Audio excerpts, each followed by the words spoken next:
je pense. Oui, ça marche. Bon, on est pas mal. Bon, Là, ça marche. Impeccable. Tout le monde nous entend? Techniquement, on est bien. Impeccable. Bon, merci à tous d'être venus ce soir. Merci à Éric Zemmour d'avoir accepté notre invitation, à l'ICEP, notre toute jeune école de sciences politiques et de management qui a ouvert ses portes depuis septembre à Lyon. Éric Zemmour, je ne sais pas s'il est nécessaire de vous présenter parce que vous êtes présenté comme un sulfureux journaliste, polémiste, écrivain, historien presque maintenant d'ailleurs, d'une certaine manière. Donc d'une certaine manière, l'ICEP va peut-être vous recentrer ce soir, je ne sais pas, y voyez un certain avantage. En tout cas, merci beaucoup, c'est important pour nous d'avoir une figure telle que vous ce soir. Vous êtes de ceux qui bousculez un peu l'intelligentsia de gauche sur les plateaux de télévision, vous apportez de la nuance là où il y a tellement de certitudes incontestables, et je crois que c'est tout à fait utile, et j'ai envie de vous dire, ça nous soulage d'une certaine manière d'entendre une voix discordante dans le dispositif actuel. J'ai préparé un certain nombre de questions, j'espère qu'on aura le temps de toutes les évoquer, mais je crois savoir que vous êtes assez prolixe, donc je ne suis pas sûr qu'on puisse aller au bout. Je peux répondre par oui ou par non. Mais on va essayer. Si c'est un nouveau jeu, moi je vote. Chaud ou froid, on verra ça. En tout cas, pardonnez-moi, je n'ai pas suivi un ordre précisément chronologique, mais je pense qu'on va réussir à aborder beaucoup de sujets. Dans votre ouvrage, vous expliquez, ou du moins vous rappelez, que la France n'est ni une race, ni une ethnie, ni une géographie, mais une construction politique qui passe en grande partie par l'histoire. Alors ma question c'est, est-ce que vous avez choisi l'histoire précisément, ce terrain de combat, pour cette raison? Vous êtes journaliste de formation, vous auriez pu choisir, comme beaucoup d'autres l'ont fait d'ailleurs, la sociologie, les sciences politiques, voire même le combat électoral. Est-ce que finalement vous choisissez l'histoire eu égard à l'importance qu'elle reflète dans la construction politique de la France? La réponse est oui. Deuxième question. Éric Zemmour a envie de se coucher tôt ce soir. Moi, quand on me vexe... Donc, non, plaisanterie mise à part, je pense sincèrement que l'histoire en général, et l'histoire en France en particulier, est le cœur de la bataille idéologique. Ça a toujours été comme ça. Je disais à vos jeunes étudiants tout à l'heure que il y avait eu des batailles historiques sous l'Ancien Régime entre ceux qu'on appelait les germanistes et ceux qu'on appelait les romanistes. Les germanistes estimaient que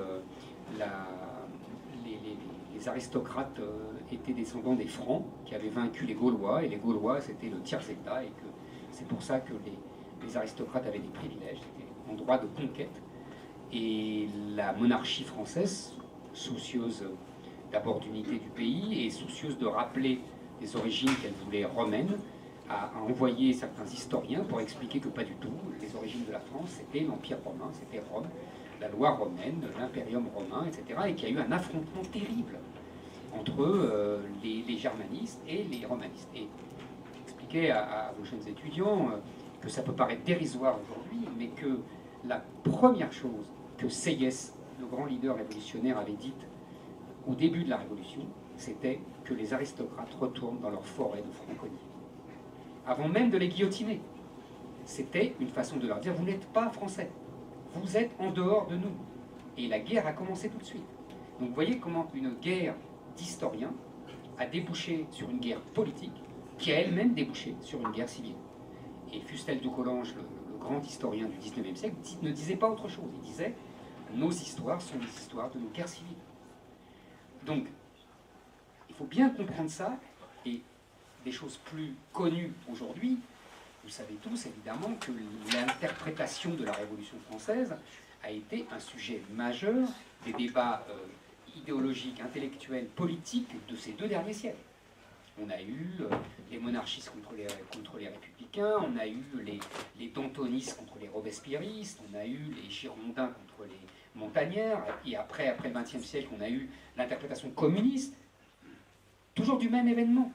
Chacun ajoutant ça, et vous voyez bien quel est l'intérêt objectif, parce que, vous savez, c'est le mot d'Orwell dans 1984. Celui qui tient le passé tient l'avenir, celui qui tient le présent tient le passé. Donc aujourd'hui, aujourd'hui, la guerre a repris de plus belle. C'est-à-dire qu'on ne se bat plus sur la Révolution française, François Furet a dit l'histoire de la Révolution française est terminée. On est passé à autre chose. Aujourd'hui, on se bat, si vous voulez, autour d'une chose très simple, que je pourrais résumer à l'immigration, mais ça serait trop schématique. En fait, on se bat, et c'est une grande nouveauté, sur l'existence même de la France. C'est-à-dire que nous avons une école historiographique qui domine dans l'université et qui nous dit, voilà, la France n'a jamais existé. La France, ce n'est rien. La France, il y a des Français, et c'est eux qui déterminent la France au moment T. Et puis, il y a le monde, la fameuse histoire mondiale de la France. Tout nous vient du monde, ou tout nous vient des Français. Mais la France en elle-même, celle qui est considérée comme une personne, comme une âme, comme, vous voyez, celle de Renan, celle de Michelet, celle de De Gaulle, celle de tous ces gens qui ont considéré que la France avait justement une personnalité, on va y venir, eux n'existent pas.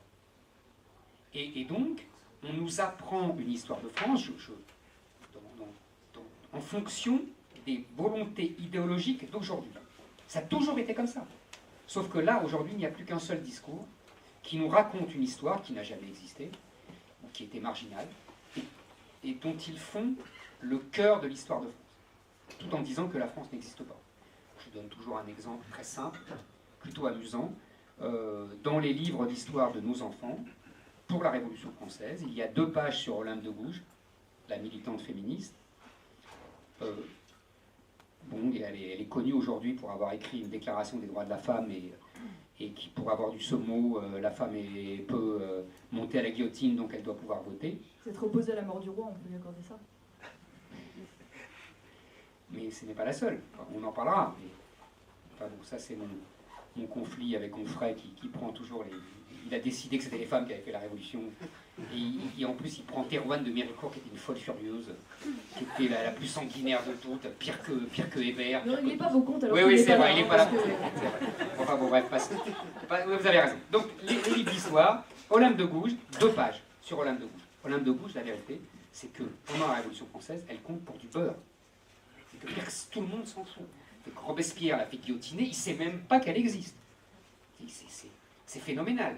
Et elle a été exhumée dans les années 60, réinventée par des écrivains féministes comme Benoît de Groot, exactement, et on en a fait une figure de proue de la Révolution française. Mais c'est un anachronisme inouï. Mais vous voyez, c'est comme ça qu'on fait l'histoire aujourd'hui. Même si le personnage n'est pas inintéressant en soi. Mais tous les personnages sont intéressants.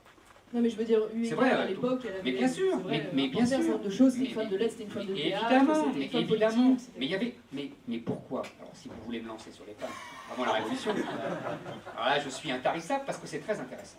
Plaisanterie mise à part. Parce que, moi, ça ne me gênerait pas qu'on étudie Olympe de Gouges ou d'autres femmes avant la Révolution et pendant la Révolution. Ça ne me gênerait pas. Mais il faudrait le faire honnêtement. C'est-à-dire qu'il faudrait dire ce qu'elles ne diront jamais, ce qu'ils ne diront jamais, que la Révolution française a été faite en grande partie contre les femmes, contre le pouvoir excessif des femmes. Et il faudra expliquer pourquoi. Et ce que j'essaye de faire dans le chapitre sur Madame de Pompadour, il faudra expliquer qu'en fait, les femmes ont été, le pouvoir des femmes a été identifié à l'abaissement de la France et à la grande défaite de la France dans la guerre de 7 ans contre l'Angleterre et contre la Prusse. Parce que c'est Madame de Pompadour qui avait mis en œuvre avec le cardinal de Bernis ce qu'on a appelé le grand renversement d'alliance. Pour la faire courte, pendant des siècles, depuis Richelieu, etc., on était alliés aux Prussiens contre les Autrichiens. Et là, on s'est alliés aux Autrichiens contre les Prussiens. Manque de bol, la Prusse, c'était Frédéric II de Prusse, et c'était le plus grand général, le type qu'admirait Napoléon, de son temps. Et donc on a pris une raclée à Rossbach. Et cette défaite, les frères Goncourt, vous savez, qui ont fait une biographie de Pompadour, l'expliquent très bien. Elle a été attribuée à Madame de Pompadour. Et au-delà à toutes les femmes de pouvoir. Et au-delà à toute l'aristocratie. Et Michelet dit, à partir de ce moment-là, donc on est en 1757, vous voyez, 1760, le peuple a dit, c'est leur défaite, c'est pas la nôtre. Alors j'entends bien, et je peux comprendre que vous dressiez un portrait au vitriol de Madame de Pompadour, parce qu'elle a fait tomber des grands ministres, comme le ministre d'Argenson, et des choses comme ça. Pour cette raison-là, c'est intéressant. Mais vous pensez, d'ailleurs, vous écrivez 3 portraits au vitriol, puisqu'il y a Madame de Pompadour, il y a la favorite du mari aussi, puis il y a Marie-Antoinette. Mais on ne trouve pas, parmi les reines et favorites de France, n'y a-t-il pas une qui trouve grâce à vos yeux et qui aurait pu trouver une place un peu plus favorable. Alors je comprends que par esprit de provocation, vous ayez envie de détruire un peu les mythes féministes et que vous ayez fait le choix d'attaquer les femmes uniquement de façon... Vous comprenez bien pourquoi, puisqu'aujourd'hui on nous raconte l'autre histoire. On nous dit les femmes soit ont été des victimes, soit c'est elles qui ont fait la grande histoire de France. Les deux sont faux. Donc si vous voulez, il fallait porter le fer là. Bon. Maintenant, si vous me permettez, les 3 femmes que vous avez citées, ce n'est pas un portrait au vitriol, je vous assure. Je voulais... Non, sérieusement, non. Je voulais expliquer la vision de leurs contemporains. C'est-à-dire que je voulais expliquer comment il y avait eu une révolution antiféministe et pourquoi. Pourquoi? Parce que Madame de Pompadour, qui était quand même surnommée Maman Putain par les filles de Louis XV, c'était une ambiance chaleureuse. Et Louis XV a continué après avec une vraie putain. Comme quoi les belles-mères, c'est... Exactement. Donc, donc Louis XV a continué ensuite la provocation avec une vraie pute. C'est-à-dire Madame du Barry, qui sortait vraiment des bordels. Et ensuite, les révolutionnaires ont dit Marie-Antoinette, c'est une pute.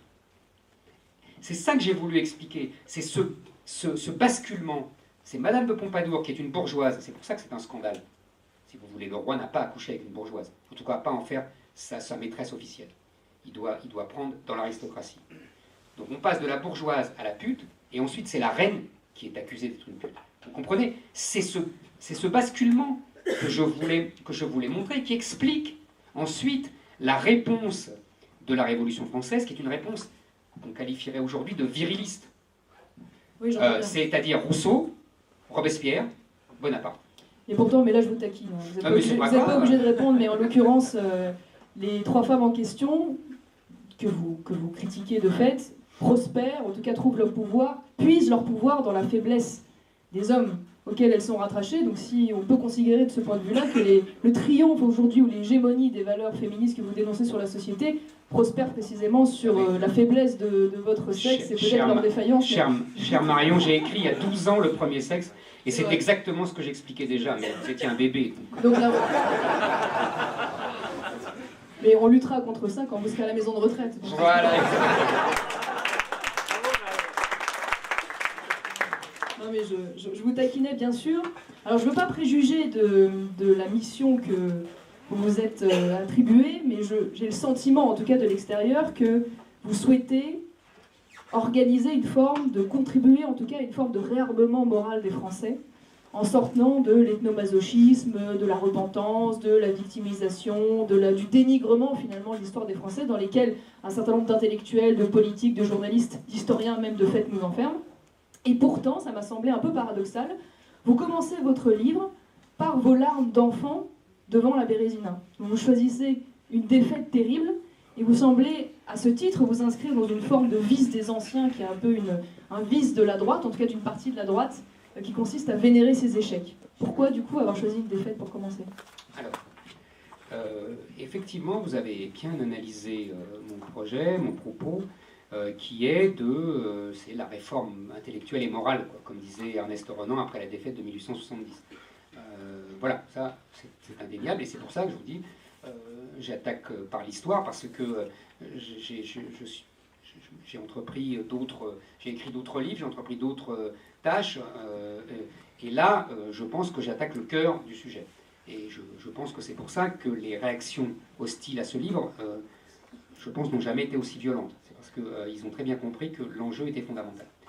Maintenant, vous me dites, mais vous commencez par une défaite, et vous commencez par des larmes sur une défaite. D'abord, je pourrais vous taquiner à mon tour, parce que la Bérésina n'est pas une défaite. Il a échappé à la destruction que lui préparait Kutuzov. Mais passons sur cette discussion qui n'intéresse que moi, en l'occurrence. Mais pourquoi je choisis ce moment-là? C'est pas le hasard. C'est parce que je pense, vous savez, on a parlé tout à l'heure de la défaite dans la guerre de 7 ans. Je pense que là, nous avons perdu ce que j'appelle la bataille de la mondialisation, c'est-à-dire qu'à partir de ce moment-là, nous avons perdu le Canada, nous avons perdu nos possessions en Inde, et la mondialisation a parlé anglais. Ce n'était pas écrit.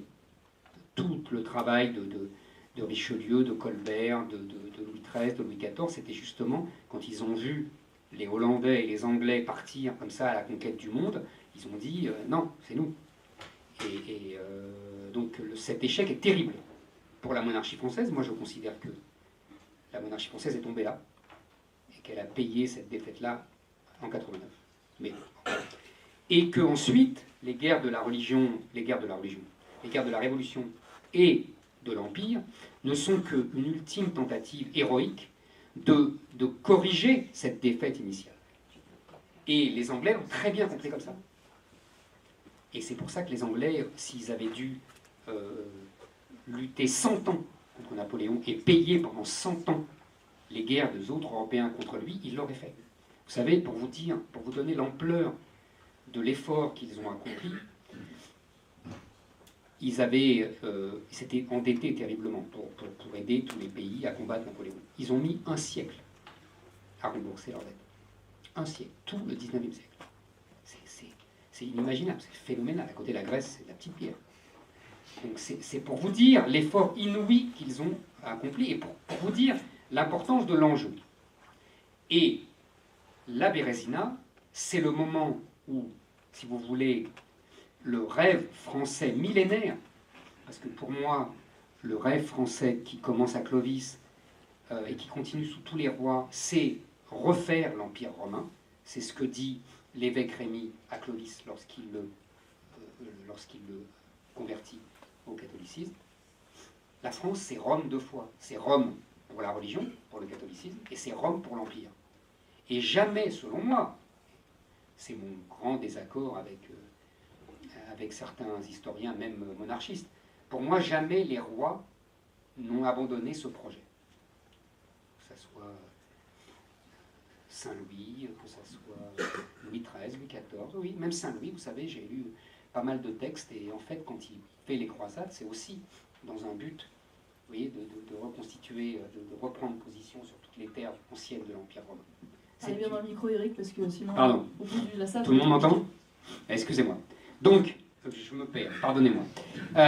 Donc, tout ça pour vous dire que la Bérésina, c'est le moment où, et Waterloo après évidemment, c'est le moment où la France doit renoncer définitivement à son rêve impérial et à son rêve romain. Et je pense que toute notre histoire depuis 2 siècles découle de cet échec-là. C'est-à-dire qu'à partir de ce moment-là, les Français sont comme un canard sans tête, qui continuent à courir mais qui n'ont plus leur tête, et qu'ils vont passer leur temps à se venger les uns des autres de cet échec-là.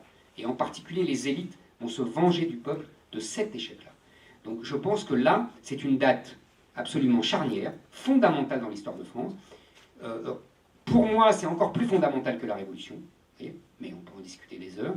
Mais je n'ai pas pris par hasard cette date. Je pense qu'effectivement, Napoléon a achevé, dans les 2 sens du terme, le rêve français. C'est-à-dire qu'il l'a fini.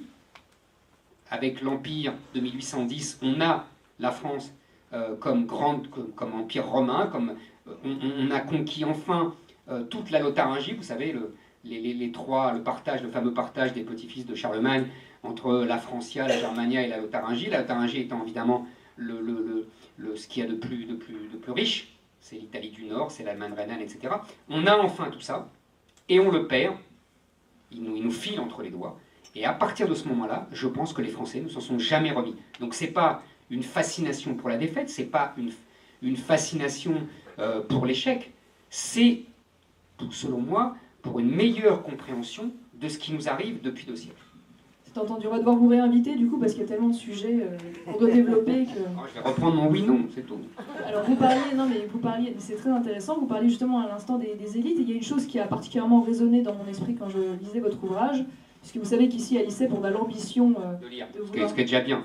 C'est déjà pas mal, mais pas seulement que de lire, mais aussi de former une nouvelle élite, finalement en réponse aux défaillances et aux carences de l'élite actuelle, qui est une élite de gestionnaires, de techno à la petite semaine, des gens qu'on peut qualifier, je crois, d'émigrés spirituels, d'une certaine manière, qui considèrent la France comme une forme de hall de transit entre Singapour, New York et Abu Dhabi, pour faire simple. Un hôtel, comme disait Atali. Voilà, exactement. Exactement. Et quoique le hall de transit, parfois on peut se permettre de cracher par terre dans l'hôtel, et c'est vrai que parfois ils ne se gênent pas pour le faire aussi. Et c'est vrai que vous semblez mettre en exergue un travers ou un trait proprement français qui est la forme d'élite qui se vend à l'étranger. Ça semble être un trait répétitif de l'histoire de France, cette propension des élites françaises à se vendre à l'étranger. Est-ce que vous pourriez nous en dire un peu plus? Alors ça, c'est vraiment quelque chose que j'ai beaucoup creusé en travaillant sur ce livre. J'avais une vague idée, j'avais quelques expressions, le parti de l'étranger, j'avais évidemment quelques images. L'expression de Chirac, c'est grandiose. Absolument, mais abandonné d'ailleurs. Mais qui est une expression c'est Pierre Juillet qui lui a écrit évidemment. Et j'ai retrouvé dans le bloc-notes de Mauriac, écrit en 68, vous avez vu, il parle du parti de l'étranger déjà. Donc c'est une thématique chez les gaullistes classique, et c'est une thématique en France très, très classique. Et j'essaie de voir d'où ça venait. Et alors je mets la matrice de ce parti de l'étranger c'est pour ça que je l'ai choisi comme un des portraits, dans l'évêque Cauchon. C'est pour ça que quand je parle de Jeanne d'Arc, je ne parle pas de Jeanne d'Arc. Je parle, il y a eu des milliers de livres sur Jeanne d'Arc, mais sur l'évêque Cauchon, j'ai l'impression que tout le monde s'en fout. Alors que pour moi, c'est lui le plus intéressant. C'est la matrice de ces élites françaises qui sont prêtes à se vendre à l'étranger au nom d'un idéal supérieur. Après, on verra pourquoi c'est spécifiquement français. Ça, c'est une autre question. Parfois par pur intérêt, puisque... attendez, ça c'est trop facile. sur la collaboration, sur la magistrature, la haute administration... Mais ça c'est trop facile, ça c'est humain. Vous mettez n'importe quel pays et ça va arriver. Les Anglais, les Américains, n'importe qui. En revanche, ce qui est intéressant avec les Français et avec les élites françaises, c'est qu'elles subliment leur trahison par des idéaux immenses. En l'occurrence, Cauchon, vous allez voir que ça ressemble incroyablement à notre époque, il le fait au nom de la paix et de l'union des royaumes.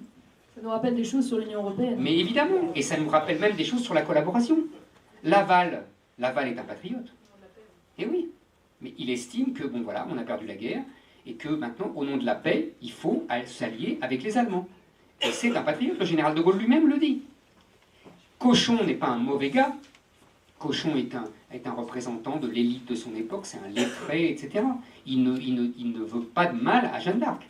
Mais il estime que pour le bien de la France, il y a eu Azincourt, comme il y a eu Juin 40, il faut accepter le sort des armes, et donc il faut, pour la paix, dépasser le petit patriotisme populaire. Et vous remontez le temps, c'est toujours la même chose. En 1815, on estime que c'est fini, quoi. Il faut se soumettre à l'anglais parce qu'il a gagné, parce qu'il nous a battus, et que maintenant il faudra s'accorder avec l'anglais et pour les grandes décisions s'y soumettre.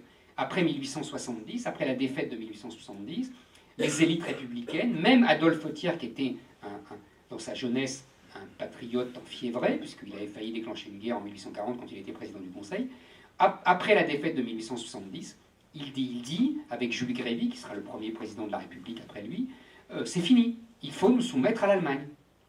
Vous voyez, alors je vous ai dit Laval en 1942, et c'est le plus connu, c'est le plus diabolisé, mais en vérité, Laval n'est que l'enfant de Briand. Et Briand, c'est guerre à la guerre, et c'est vive la paix et arrière les canons. C'est exactement le discours que Macron nous a fait il y a 3 jours. Alors, on va rebondir là-dessus, puisque justement, en effet, nous fêtions le centenaire de la Première Guerre, avec quand même l'extraordinaire performance d'humilier le président serbe, d'énerver le président américain et de provoquer le président russe. Mais tout ça, c'est l'égide de la paix, c'est tout de même important. Et donc, 100 ans plus tard, parce que l'originalité de ce livre, il faut quand même le dire, c'est que vous parlez de vous. Vous êtes plutôt impudique de manière générale, et là, je crois que vous avez fait l'effort, vous êtes contraint à parler de vous, à parler de l'endroit d'où vous veniez, de votre histoire, du pourquoi un tel amour de la France, et vous parlez à un moment donné d'un repas de famille, vous parlez, si je ne m'abuse, de Pépé Justin, c'est ça, qui déclare, je cite, « Le français de 14, il n'y en a plus ». J'ai entendu ça tout le monde. Alors, est-ce que vous pourriez nous expliquer ce qu'a voulu dire Pépé Justin à l'époque, et en quoi le français de 14, finalement... Non seulement je le comprends, mais je l'approuve. C'est-à-dire que je pense que la France et les Français ont donné, pendant la guerre de 14, si je voulais être un peu emphatique, je dirais 1000 ans d'histoire et de culture qu'ils avaient accumulé. Vous savez, n'oubliez jamais que depuis des siècles, les Français étaient la crainte de l'Europe. C'est-à-dire que les armées françaises étaient des féroces, des fous furieux, qui étaient craints par tout le monde, qui étaient craints par les Italiens, qui étaient craints par les Allemands, qui étaient craints... Le pays belliqueux de l'Europe, c'est la France, ce n'est pas l'Allemagne. Il ne faut jamais oublier ça. Les soldats allemands sont de très bons soldats, mais comme ils n'ont pas de structure politique et étatique, ils vont se vendre à qui? Au roi Louis XIV. Celui qui brûle Heidelberg, c'est le français. Vous voyez, le soldat français est à la fois, vous savez, c'est un paysan qui, pour défendre sa terre, peut être féroce. Il y a un historien américain qui s'appelle Hanson, Victor Hanson, qui est un historien remarquable, qui a écrit un livre sur la spécificité de la guerre en Occident. C'est-à-dire qu'il explique que dans toutes les autres civilisations, la guerre est un mélange de jeux, de lutte pour le butin, vous voyez, bon, d'art, et que pour les Occidentaux, ça commence avec les Grecs anciens, pour les Occidentaux, c'est un combat de vie ou de mort, parce que ce sont des paysans qui vont se battre et qui reviennent vite pour cultiver leur terre. Et bien, la France, c'est ça. Et la dernière fois que ces paysans se sont levés pour se battre avec une férocité inouïe et un héroïsme phénoménal, c'est la guerre 14. Donc la France est morte avec la paysannerie. La France, attendez, la France, si vous voulez, la France éternelle, vous savez, c'est le mot prophétique. La France, c'est l'archétype français est mort avec la paysannerie. Oui, et avec cette guerre de 14. Parce que, si vous voulez, vous savez, Peggy avait écrit un texte absolument magnifique quelques mois avant la guerre 14, en disant « Regardez ce peuple, vous ne le verrez plus ». C'est exactement ce qui s'est passé. Mon grand-père n'avait absolument pas lu Peggy, mais vous voyez, il avait compris d'instinct. Et comment vous dire ça? C'est à partir... N'oubliez jamais, moi je pense, je l'explique dans mon texte, que l'histoire est déterminée par la démographie. Je n'ai rien inventé. Auguste Comte disait « Le destin, c'est la démographie ». Et la démographie, la France est le pays le plus peuplé d'Europe pendant 1000 ans. On l'appelle la Chine de l'Europe. Je le rappelle, pour vous donner un exemple, 28 millions d'habitants en 1789, les Anglais sont 8 millions. Quand on accoste les côtes algériennes en 1830, on est 28 millions, la population algérienne est de 2 millions. Vous voyez, bon. Donc, et voilà. Et à part... Non, pardon. En 18, on amorce la grande chute démographique. Au contraire. Non, attention. Non, mais c'est très important. C'est très important, parce que cette erreur, vous allez voir, c'est très important parce que c'est encore plus grave que ce que vous dites. Le déclin démographique, c'est au XIXe siècle. Ça commence au XVIIIe, parce que l'Église disait que les aristocrates avaient découvert le funeste secret, c'est-à-dire le retrait. Et donc on faisait moins d'enfants, comme on était plus malin que les autres, et que les autres Européens faisaient toujours autant d'enfants. Et au XIXe siècle, on faisait déjà plus que 1 ou 2 enfants, alors que les autres en faisaient 7 ou 8. Donc en un siècle, ils nous ont rattrapés. La France, en 14, est à 40 millions, l'Allemagne est à 60 millions. Donc tout ça pour vous dire que le massacre de 14, les 1,5 million de morts français, dans un pays qui ne fait plus d'enfants depuis un siècle, c'est, comment vous dire, c'est inimaginable.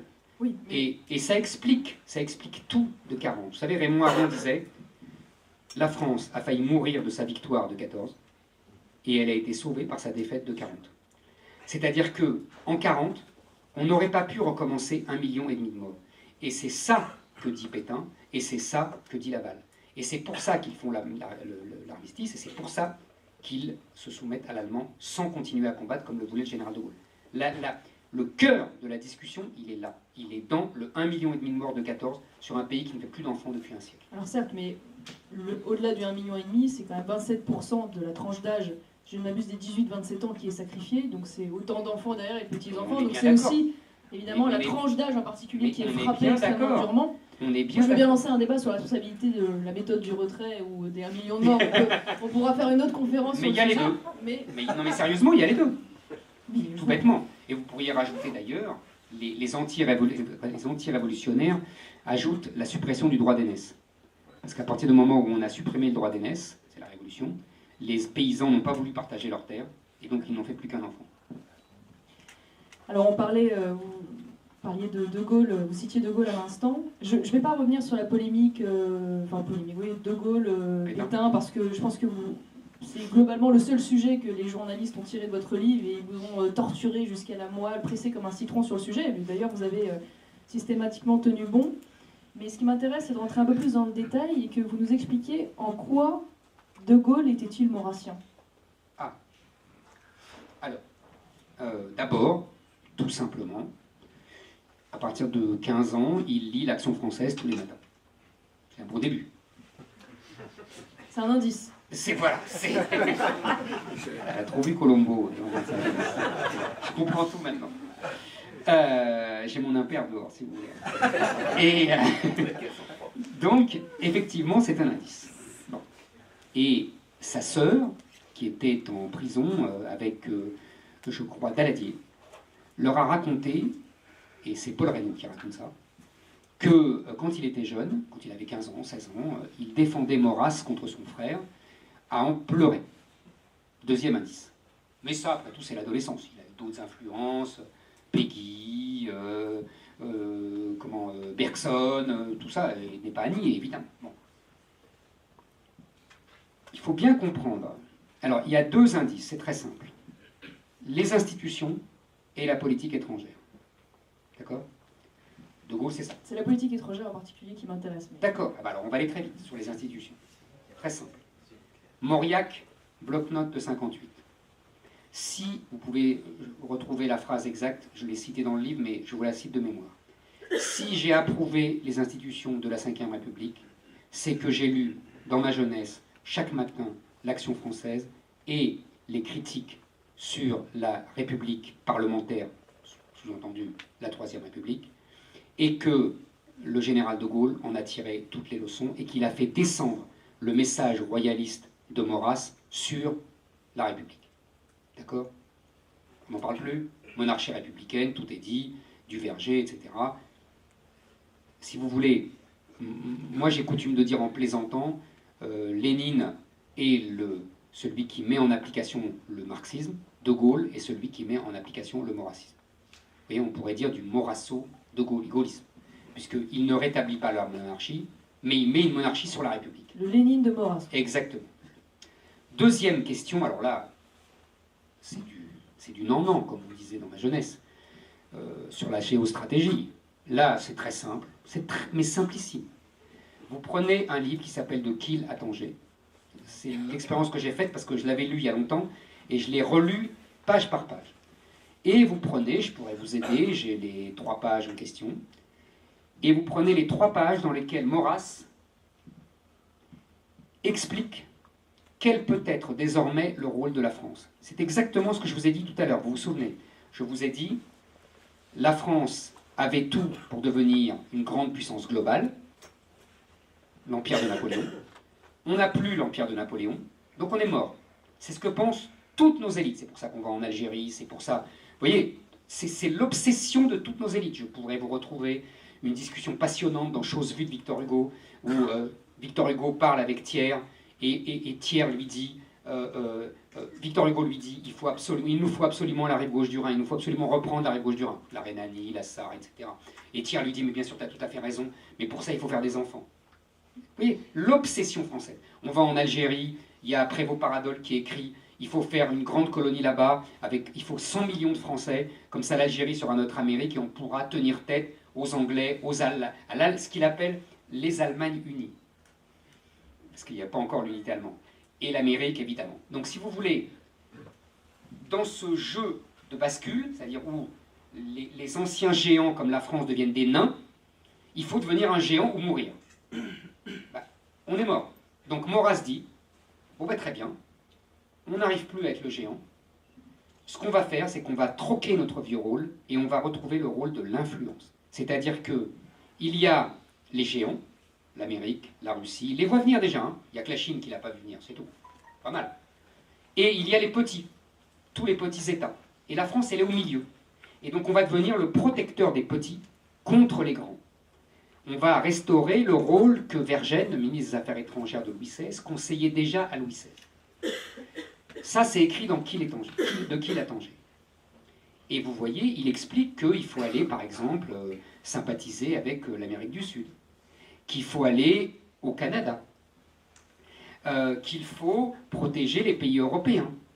Et il dit, dès que un grand abusera de sa puissance, il faudra aller et dire, mais voilà, il a abusé de sa puissance. C'est le discours de Gaulle à Phnom Penh.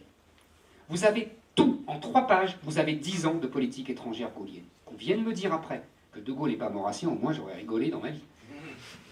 C'est du copier-coller. Je vous assure, c'est du copier-coller. Oui, très bien, on voit bien, je pense que tout le monde dans la salle perçoit bien, du coup, les pages, si les trahisons qui ont pu être opérées de ce point de vue depuis un certain nombre d'années, relativement récemment d'ailleurs, mais qui n'est plus en cohérence avec finalement cette alors ça, c'est très juste, c'est-à-dire que, pas tout de suite, parce que De Gaulle a tenté de jouer sur les 2 tableaux. Il s'est dit, on va rester dans le marché commun, vous savez, c'est son fameuse phrase, la France sera le jockey et l'Allemagne le cheval, et il dit à Perfit, l'Europe des 6, entre parenthèses, l'Europe des 6, regardez la carte, c'est l'empire de Napoléon. Et De Gaulle dit, eh ben à 6, on sera aussi fort que l'Amérique et la Russie, et comme la France dirigera les 6, eh ben, on retrouvera, ouvrez les guillemets, notre rang qu'on a perdu à Waterloo en 1815. Fermez les guillemets, donc vous voyez, je m'y retrouve. Et en même temps, se faire le protecteur des Africains, vous voyez, des Mano en la Mano au Mexique, vive le Québec libre, vous voyez, c'est ça la stratégie de De Gaulle. Elle est ambivalente. Tous les autres ont essayé ce petit jeu. Pompidou va à Moscou, bon. Giscard, brocardé par Mitterrand, le petit télégraphiste de... Vous voyez, même Mitterrand fait un grand discours, souvenez-vous, en 81, au Mexique. Vous voyez, chacun essaye de reprendre la thématique gaulienne et de la jouer sur les 2 tableaux. Mais, de moins en moins du côté maurassien, et de plus en plus du côté fédéraliste européen, ce que j'ai appelé brillant tout à l'heure. On pourrait dire l'esprit de Locarno, 1925. Vous voyez, en gros, c'est ça. C'est ça les 2 lignes. De Gaulle tentait les 2. C'était De Gaulle. Mais même De Gaulle s'est planté. Avec l'Allemagne, il voulait être le jockey. Il était le jockey avec Adenauer, parce qu'Adenauer était un Rhénan, Adenauer était un vieux monsieur qui avait été dans sa jeunesse militant pour l'indépendance de la Rhénanie, donc très proche de la France en vérité. Vous voyez, et il a eu une révolte montée par qui? Par Jean Monnet. Vous voyez, les traîtres français. Non mais c'est extraordinaire, l'histoire de France, ça se répète tout le temps. C'est magique de voir à quel point. Il était dans, vous savez, quand le Parlement allemand a voté cette fameuse, ce fameux préambule au traité franco-allemand pour dire que l'alliance importante c'était l'OTAN, vous voyez, toujours la même histoire comme aujourd'hui. Il y avait dans le public du Parlement, il y avait un monsieur ravi, Jean Monnet. Et c'est lui qui avait monté la révolte des parlementaires contre Adenauer. Donc vous voyez, même De Gaulle a échoué.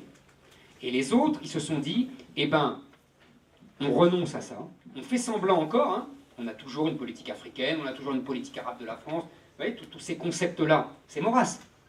Ils font du Maurras sans le savoir, c'est ça qui est amusant, en détestant Maurras. Pas parce qu'ils seraient capables d'abandonner rien pour ça. Mais évidemment, en crachant sur Maurras, ils font du Maurras sans le savoir. Et en même temps, ils vont de plus en plus dans si vous voulez, l'oubli de la France dans une superstructure européenne. Mais eux, ils pensent qu'ils jouent, vous voyez, sur les 2, et effectivement, ils font du sous-sous de Gaulle. Vous comprenez? Alors je vous tiens dans le sujet, puisqu'on en parle, Maurras, Action française.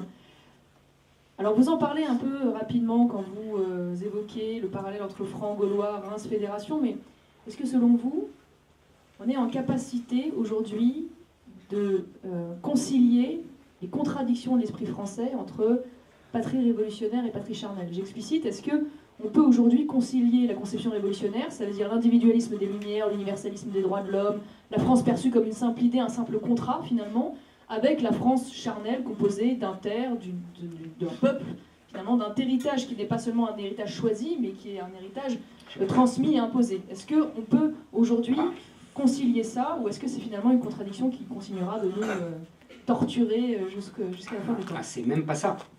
C'est une contradiction qui va nous tuer. C'est-à-dire que, en fait, cette contradiction est consubstantielle à la France. C'est-à-dire que remplacer les droits de l'homme par le catholicisme et remplacer la patrie charnelle par la France des terroirs, etc., et vous avez le même la même problématique sous les rois. C'est la même chose. Simplement, et d'ailleurs vous avez des conflits terribles entre, par exemple, la révolte des Bigots contre Richelieu, qu'est-ce que c'est? C'est exactement la même chose. C'est des gens qui disent il faut être allié avec l'Autriche parce que l'Autriche c'est le grand pays catholique et qu'on n'a pas à faire la guerre à un autre grand pays catholique. Et Richelieu qui leur dit mais vous êtes malades tous là. C'est ça où on se soumet à l'Autriche. Vous comprenez? C'est exactement la même chose. C'est l'universalisme à l'époque, c'est le catholicisme, ou la souveraineté, l'indépendance de la France, voilà, et la patrie charnelle, etc. Vous voyez, bon. À partir de la Révolution, vous avez compris aussi que cette dichotomie française change de nature, change de mots. C'est les droits de l'homme, l'universalisme des droits de l'homme, et la patrie charnelle. Et c'est là où ça devient très intéressant, parce que, paradoxalement, un type comme Robespierre, il commence avec l'universalisme des droits de l'homme, et il finit par la patrie charnelle. Il finit même par l'être suprême et par geler les Anglais. Parce que la nation le rattrape. Non mais c'est pour vous dire. Alors, bien sûr, Robert, vous voyez ce que je veux dire, mais c'est pour vous dire que cette dichotomie, elle est permanente. Gambetta, c'est l'inverse. Il commence avec la patrie charnelle, l'indépendance de la France, la guerre à outrance, etc. Et il finit, comme je le raconte, comme je l'ai découvert à ma grande surprise, dans l'hôtel particulier de la Paeva, qui était une espionne allemande, dès les années 1877-78, quand tout l'establishment républicain se soumet à l'Allemagne. Gambetta compris. Vous voyez, et aujourd'hui, c'est même pire. C'est-à-dire qu'aujourd'hui, l'universalisme des droits de l'homme est devenu la manière la plus aboutie de torturer les Français et de détruire la France. Vous avez remarqué qu'on ne dit pas les enfants de la France, on dit les enfants de la République. Et on ne dit plus la République française, on dit la République. La République, ça ne veut rien dire. Il y a la République islamique, il y a la République coréenne, il y a la République italienne, charmante, féroce pour les uns, charmante pour l'autre. Mais c'est la même chose, c'est le même mot. Ça ne veut rien dire. Il y a des républiques françaises. Mais évidemment. D'ailleurs, et ils avaient raison, pour Mitterrand et pour je dis Mitterrand parce que c'est le plus connu, mais pour tous les républicains traditionnels, la Ve République n'est pas la République. Pour eux, la République ne peut être que la République parlementaire. Et historiquement, ils ont raison. De Gaulle a en fait tué la République en mettant sur son cadavre le mot République. C'était génial, mais c'était d'un cynisme absolu. Oui, d'où le fait qu'aujourd'hui, l'extrême gauche française, qui est l'héritière finalement de cette gauche anticléricale, veuille revenir à une sixième, enfin veulent aller vers une sixième. Qui est en fait la quatrième. Qui est en fait exactement une république parlementaire. Et vous avez remarqué que ces gens-là, la France insoumise, la sixième République, ils veulent à la fois la sixième République, c'est-à-dire la troisième ou la quatrième République, c'est-à-dire la République du parlementarisme absolu, et ils sont les propagateurs d'un internationalisme absolu. C'est-à-dire que pour eux, il n'y a pas de France, il n'y a que la République.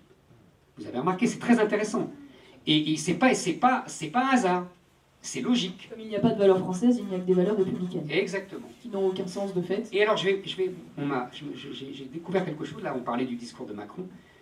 C'est très amusant parce que à un moment, il cite, ou il fait semblant de citer, et vous allez voir, ça va tout à fait dans notre sujet, il fait semblant de citer Clémenceau. Vous savez, Clémenceau monte à la tribune de l'Assemblée pour annoncer l'armistice et fait un énorme discours.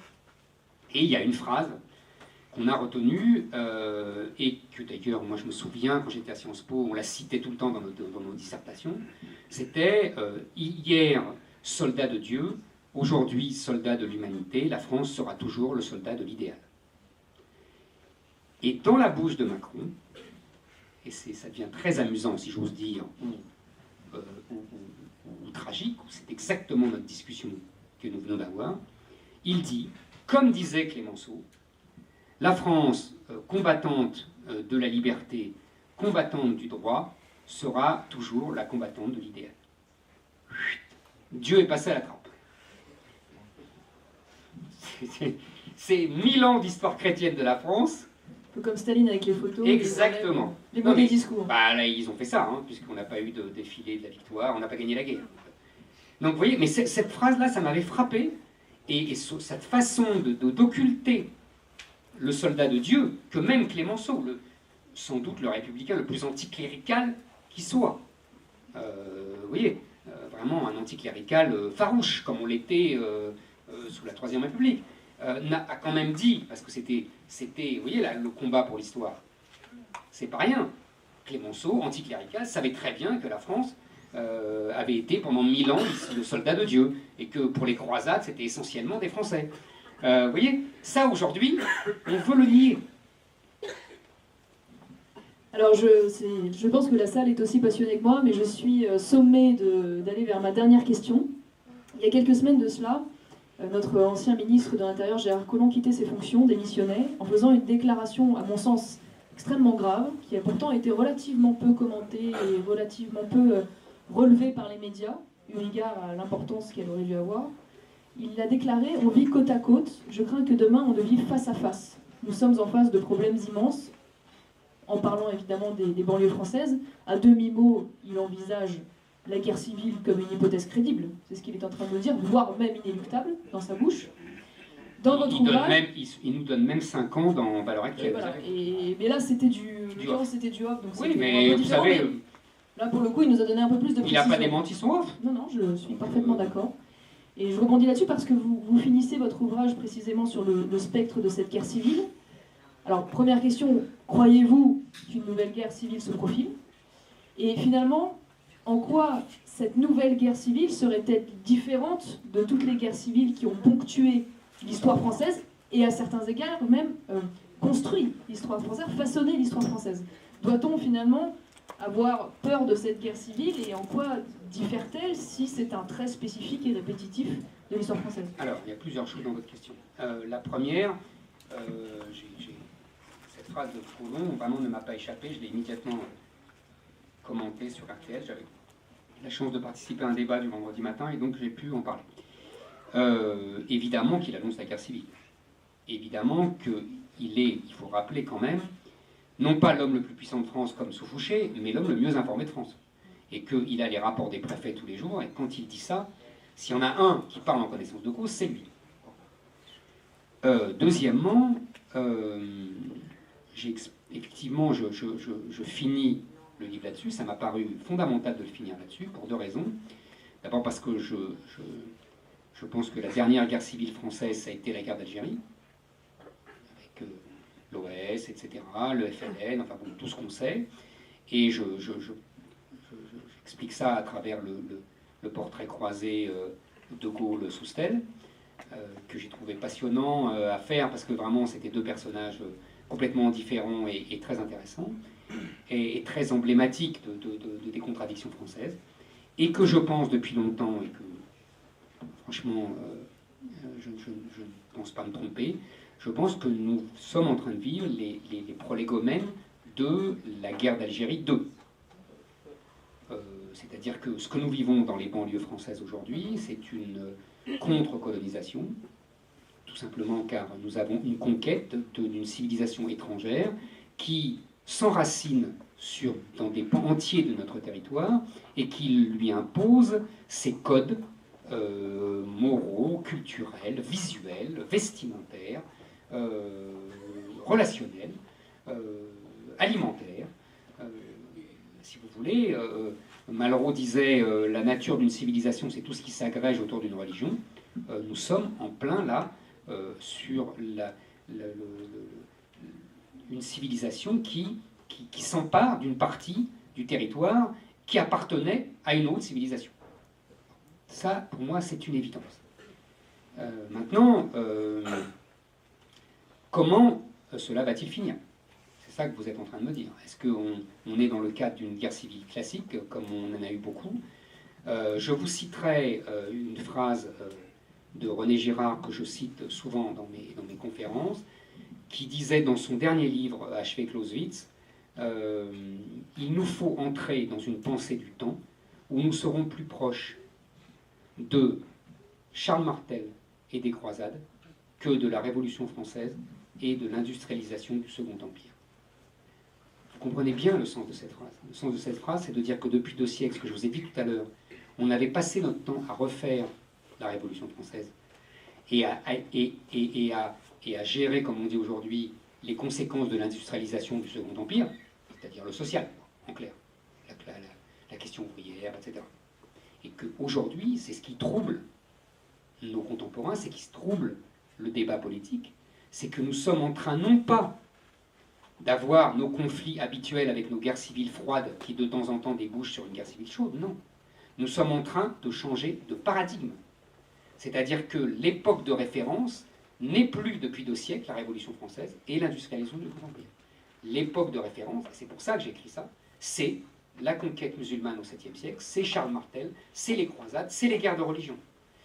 Vous avez vu mon chapitre sur Catherine de Médicis. Catherine de Médicis est tout à fait représentative des élites d'aujourd'hui.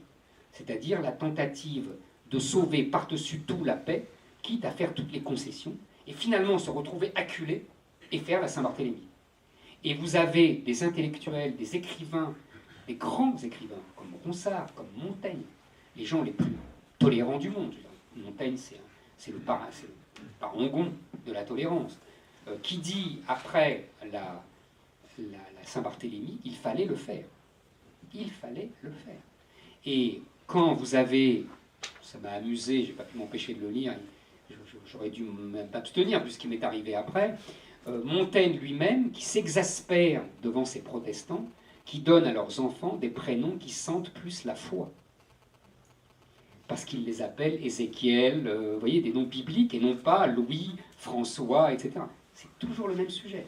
Nous avons un fondamentalisme religieux, il y a 5 siècles, qui était protestant, aujourd'hui qui est musulman, islamique, et qui veut imposer sa loi, qui veut imposer sa lecture des textes sacrés, et qui pour cela est prêt à toutes les violences. Et alors, on va voir, c'est ce que je raconte, le petit peuple catholique s'est révolté contre ça. Et la monarchie a fini, après moult tergiversations, par prendre parti pour le petit peuple catholique contre les élites protestantes. Parce que c'était aussi un problème de classe. Est-ce qu'aujourd'hui, pour l'instant, on est plutôt dans Catherine de Médicis. C'est-à-dire qu'on a des élites qui essayent d'acheter la paix avec le fondamentalisme islamique. Et qui font semblant de ne pas voir cette contre-colonisation dont je parlais. Comment l'histoire va se finir? Moi, je pense que ça va se finir. De toute façon, il n'y a pas 3 solutions. C'est assez simple. Soit la démographie fait son œuvre, et nous devenons, dans 50 ans, une république islamique, ou alors, comme disait Hollande lui-même, il y aura une partition. C'est l'histoire du Kosovo, quoi. La Seine-Saint-Denis, c'est un Kosovo en puissance. Même les journalistes du monde, maintenant, se rendent compte que la Seine-Saint-Denis est islamisée, c'est dire. Ce sont des faits, pas de l'idéologie. Voilà, exactement. Oui, j'ai noté la leçon. Ça n'a pas échappé. Ah, j'ai noté la leçon, surtout qu'elle mettait des trucs destinés. Il y a des idéologues qui sont levés un matin, voilà, en imaginant à partir de rien que... Voilà. Non, mais... C'est très grave comme pathologie. Non, oui, c'est assez grave. Je finirais fou, vous savez, j'ai toujours pensé ça. Chaise roulante à la maison de retraite et à l'asile. Ça va me faire une vieillesse agitée. Et donc, ça c'est la première solution. La première solution, c'est l'islamisation, la partition ou la guerre civile. Je ne vois pas de 4e solution. Et je suis très sérieux. Bon, c'est un peu triste comme conclusion, mais néanmoins... C'est pas triste, si vous voulez, oui, c'est ça. Le réel n'est pas joyeux. C'est factuel, mais c'est néanmoins pas très agréable à entendre, vous le concéderez, même si vous ne me surprenez pas outre mesure. C'est bien. Voilà. Mais bon, moi je suis convaincu qu'il y a encore quelques restes de l'âme du français de 14 parmi les Français, et notamment dans cette salle, donc je crois qu'il y a de quoi aussi... La France a connu de ces épisodes tragiques où elle est parfois tombée très bas et elle s'est relevée de façon providentielle. Donc on peut espérer que le destin français puisse encore se réécrire de cette manière-là. En tout cas, merci beaucoup Éric Zemmour d'être venu ce soir. Merci infiniment.